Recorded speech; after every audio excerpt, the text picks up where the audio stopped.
Aujourd'hui, dans la série Les grandes figures de l'histoire, nous allons à la rencontre d'un personnage de la Seconde Guerre mondiale, à savoir Jean Moulin. Alors, résister, lorsque De Gaulle lance son appel à Londres le 18 juin 1940, il est bien seul. Les ralliements qu'il obtient au départ sont très limités. Mais peu à peu, il devient un interlocuteur acceptable pour l'Angleterre et les États-Unis qui continuent la guerre contre l'Allemagne nazie. Plusieurs mouvements de résistance, qui se sont développés indépendamment de Charles de Gaulle, vont progressivement reconnaître en lui le chef de la France libre. Il envoie ainsi en mission, en zone occupée, donc en France, l'ancien préfet d'Eure-et-Loir, qui avait été révoqué par Vichy car il n'avait pas prêté serment de fidélité au maréchal Pétain, à savoir Jean Moulin. Son but est d'unir tous les résistants sous la même bannière.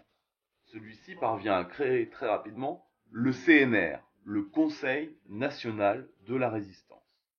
Le programme d'action est simple, à savoir l'insurrection contre la présence allemande en France, mais aussi combattre le régime de Vichy et de prévoir aussi la reconstruction de la République en France.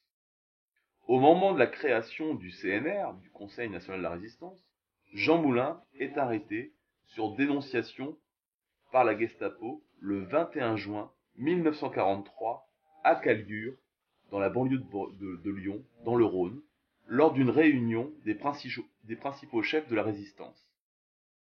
Torturé à Lyon, dans les services de Klaus Barbie, il ne livre aucun renseignement ni aucun nom aux nazis. Il meurt probablement dans le train qui le conduit dans les camps en Allemagne. Ses cendres sont transférées au Panthéon le 19 décembre 1964, pendant qu'André Malraux prononce son célèbre discours « Entre ici, Jean Moulin, avec ton terrible cortège ».